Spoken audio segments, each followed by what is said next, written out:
बैठेंगे कैसे मगर मुर्तज़ा सोलंकी साहब, जैसे मैंने इरशाद भट्टी साहब से पूछा कि पीडीएम के दोस्त क्या कहते हैं, उसी तरह जो पीटीआई के दोस्त हैं वो क्या कहते हैं। वो कहते हैं कि ये जो पीडीएम की हुकूमत है इसे सिर्फ अपने केसेस बचाने थे, अपनी जो उनकी लीडरशिप है उसको महफूज करना था, उसको सेव करना था, अपने इनके इंटरेस्ट थे, इसलिए इन्होंने शबखून मारा एक चलती हुई हुकूमत के ऊपर। पार्लियामेंट में आके बैठे, मुकमुका किया, एक दूसरे को चोर डाकू लुटेरा कहते थे, इस बगलगीर हो गए, साथ बैठ गए, और सिर्फ इसलिए कि इन्हें अपनी सियासत बचानी थी। मुल्क से इनको कोई सरोकार नहीं, और यही वजह है कि आज मईशत जो है उसका धड़म तख्ता हो चुका है।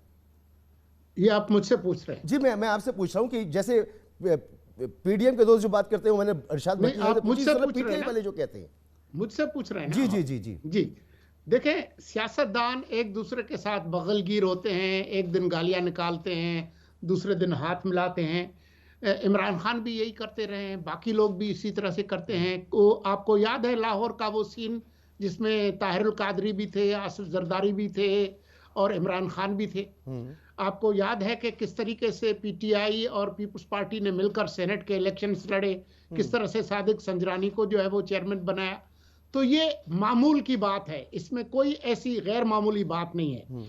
ये जो 7-8 महीने में इन्होंने मईशत का जो कुछ हाल किया है, तो मईशत का हाल तो फिर आपको 2018 से देखना पड़ेगा कि क्या हालात हुए हैं।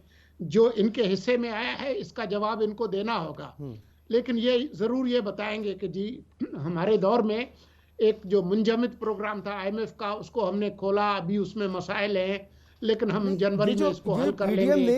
वरना पीटीआई की गवर्नमेंट खत्म की सोलंकी साहब, ये समझ में आता है कि ये क्यों किया था इन्होंने। अगर इनके ये इंटरेस्ट नहीं थे और मुल्क को ही सेव करना था, महंगाई मुकानी थी, महंगाई तो नहीं मुक रही।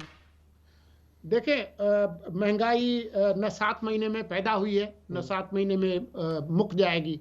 अगर आप महंगाई को समझना चाहते हैं तो फिर हम उस पर बात कर लेते हैं, लेकिन जो तहरीक अदम एतमाद है उसकी जो वजह थी वो एक सियासी बहरान था जो कि 2018 से चला आ रहा था, जिसमें इमरान खान का एक 10 साला मंसूबा था, जिसके कुछ जो हकायक हैं वो खुलकर सामने आ गए हैं। अच्छा। तो ये एक तरह से इनकी सियासी जिंदगी मौत का मसला था। उन्होंने कहा कि अगर इस तरह की हमारे रियासत के अंदर तब्दीलियां आई जिसमें हमारे लिए आगे सियासत करना नामुमकिन हो जाएगा, और इमरान खान किसी पार्लिमानी जमहूरियत में एतबार नहीं करते, ना उनका ईमान है, वो लीडर ऑफ द अपोजिशन के भी शायद उसको भी एक बुरा काम समझते हैं, न कभी उनकी पार्लियामान में कोई यानी सर मैं ये समझूं कि पीडीएम की सियासत, पीडीएम में शामिल जमातों की सियासत ऑन स्टेक थी, इसलिए उन्होंने इमरान खान की हुकूमत को गिरा दिया। जी, सियासत ये जरूर थी, लेकिन साथ में कुछ ऐसे मामलात भी थे जिस तरह से इन्होंने खारजा पॉलिसी को खराब किया, वो भी एक मसला था। और जो अगर ये अदम एतमाद ना होता तब भी डिफॉल्ट जो है वो नागुज़ीर था। जिस तरह से इन्होंने मसनूई तौर पर बिजली और पेट्रोल की कीमतें फ्रीज की थी और जो प्रोग्राम था IMF का उसको मुंजमद किया था, तो उसके बाद आपने कहाँ जाना था?